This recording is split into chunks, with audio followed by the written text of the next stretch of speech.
Welcome back to the deep dive.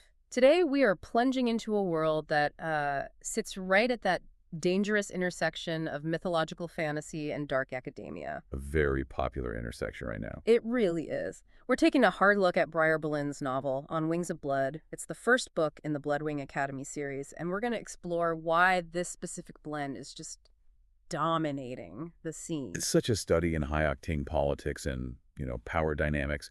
The marketing for this book pushes it hard as enemies to lovers, dark academia, and forced proximity. All the big ones. Every single one. It's mixing that fierce mystique of dragon riders with the cold, ancient authority of vampires. So it's absolutely targeting the same readers who made Fourth Wing and Court of Thorns and Roses so huge. Okay, so let's unpack this. Our mission today is to trace the journey of our protagonist, Medra Pendragon.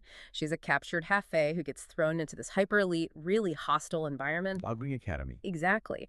And the arrogant high-blood vampires there immediately try to, well, claim and control her. And that control shows up right away in the main conflict. Her forced, completely non-negotiable betrothal to Prince Blake Dracara. Who is a piece of work. Oh, he is. And the stakes are set perfectly from her perspective. She calls herself a Blightborn, knowing that to them, she's just blood in their veins, pawns in their games. But, she doesn't enter this world as a nobody. Right. And that's where the tension starts. How does a character with such immense, destructive power in her past find herself completely powerless in the present? It's a great question. Medra Pendragon, before she even got here, was Princess of Camelot, a powerful fae who sacrificed her own life to kill a corrupt god. Which is just an incredible foundation for a character. She literally killed a god. Hmm. Yet she wakes up in this new world in a pile of dead bodies, no less. And her first priority is just survival. Basic survival. And her appearance is a dead giveaway, right? The pointed ears, the red hair, the local vampire aristocracy, the high-bloods, they've never seen anything like it. So she makes a tactical choice. She lies. Says she's lost her memories, just to protect herself. Which immediately makes her both a threat and a curiosity. And the person who finds her is, of course, Prince Blake Dracara, a third-year student, part of the elite. And he sets the tone immediately. When he takes her to the council, he makes it so clear. He and his people are high bloods, the vampire aristocracy with their pale, blonde, white, or silver hair. And he tells her she should be honored if they decide to feed from her. It's the ultimate statement of hierarchy, isn't it? They see themselves as actual gods. So the council looks at Medra's build, notes they haven't seen a dragon rider in over 100 years. And their decision is purely about acquisition. It's not about her. Not at all. It's about preserving the bloodline. So they decide she must be bound to Blake Dracara. And this binding, it's not a proposal. It's an ancient, bloody ritual. She's designated his second betrothed, basically property. A tool to revive a lost power. And Blake, he uses this to try and break her right away. He says she'll never last a term at Bloodwing Academy. Everyone else earned their spot, but she was just given it. And the academy itself just reinforces that whole social divide. Medra sees how mortals revere these vampires as gods. But she's the former god killer. She's not buying it. Not for a second. She speaks out, she insists everyone should be treated as equals, and this defiance, of course, attracts trouble. Specifically from Reagan, Blake's first betrothed. But also gets her an ally, right? Her non-vampire friend Florence. Yes, so she's not completely alone, but she is a target. Okay, let's pivot a bit. From just pure survival to her emerging potential, we see Medra's innate strength start to come through, and this is where the political danger really shifts. Right, because despite all the sabotage like being tricked into a really hard third-year vampire weapons class, she doesn't just manage. She excels. She earns a permanent spot. Exactly. She's proving she has abilities that are way beyond what a so-called Blightborn should have. And this is when her power development becomes more internal. The mind shielding. Which is vital. You need that to survive in an aristocracy built on manipulation. And then she starts hearing a voice.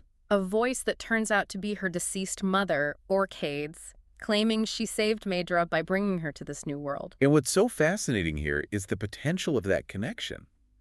The sources suggest this is a rare ancient blood bond, something that was common among dragons and riders and maybe even the early vampires. So it's a signal. She's not just powerful. She's connected to the raw magic of this world. The high bloods have maybe forgotten. Or suppressed. Or suppressed, yeah.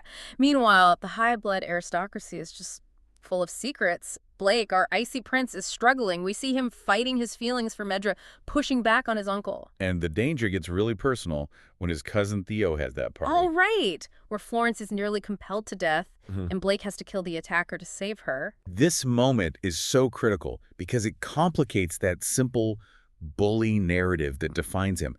And then we learn his big secret. His sister, Enya. Who isn't his sister at all. Yeah. He turned her as a child to save her life, but the turning didn't fully take. It left her volatile. So if anyone found out, both their lives would be forfeit. It just shows the immense external pressure he's under. It definitely raises the stakes. It does. And then Major is forced into the trials, which are just brutal. We see it when Blake wins the House Leader's trial by fighting one of his own friends, just savagely. It shows that to keep that high blood status, you have to be ruthless. And all of that pressure, physical and political, it brings us right to the climax of the book. The breaking point, the tension is just immense. Major tries to make peace with Regan, but Regan's not having it. No. So Major turns her focus inward, to her mother's voice. She uses these old spell books to try and expel Orcase's spirit, but it doesn't just disappear. No, it just transfers. It gets trapped inside a dagger. Wild. And then we get to the Winter Ball, where the big moral line is crossed. Yes.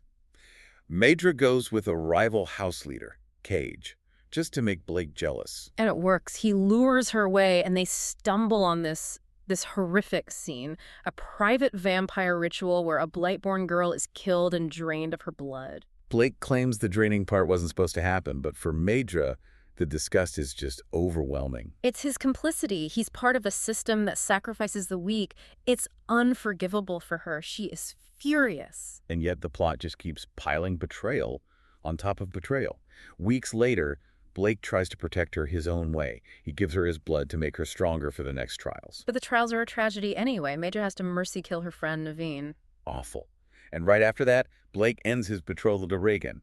And Madra, maybe surprisingly, spares Regan's life. Which sets the stage for the final, most visceral violation. Blake goes to his uncle and claims the bond with Madra is complete. And the narrative suggests he did this to protect her, right?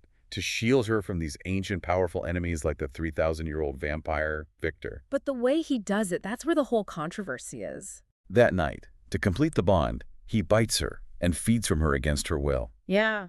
He uses the bond's power to hold her still while she's furiously refusing him. She feels totally violated. Utterly.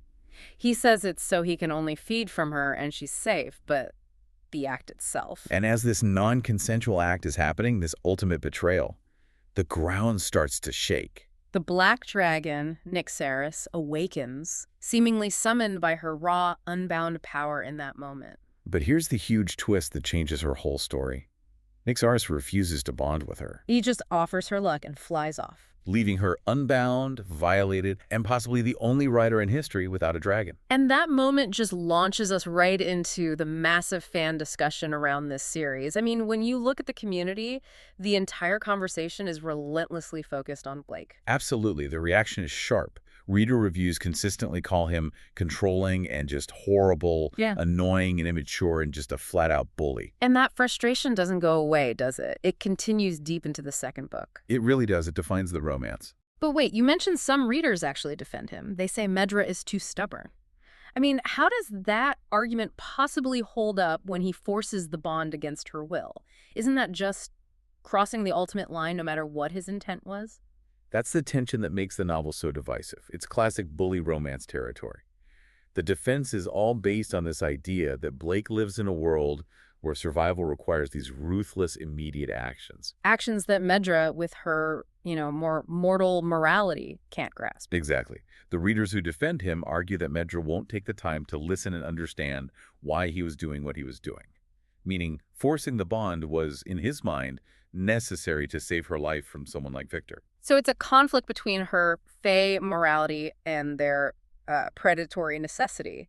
But does the trope actually work? For some, yes. They came for that power imbalance, for that protective bully dynamic. Yeah. But for a lot of others, the violence of that climax completely breaks the romantic contract. I can see that. And what's fascinating is the consensus that comes out of it.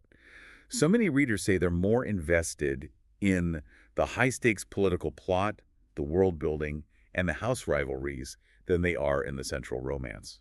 Which really says a lot about the complex world the author built around this very contentious relationship. It does. I mean, we've mapped Medra's journey from a god-killing fey princess to a forced betrothed, culminating in this brutal violation and the awakening of a dragon. She has faced every single challenge. She's been pushed to the edge. She has this dragon-shaped secret hanging over her, and her mother's spirit is literally trapped in a dagger she's carrying. The High Bloods thought they could control her, harness her power. But the defining moment, the knowledge that we really take away from this deep dive, is the dragon refusing to bond. Right, that tells us Medra's power is unbound. It's unrestrained.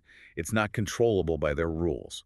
And that raises a really important question for you, the listener. Medra is a former god killer who refused to be bound. In a world now full of these powerful vampires and awakened mythological beings, what kind of destructive, unpredictable power will Medra Pendragon, the unbound half-fae rider, truly become?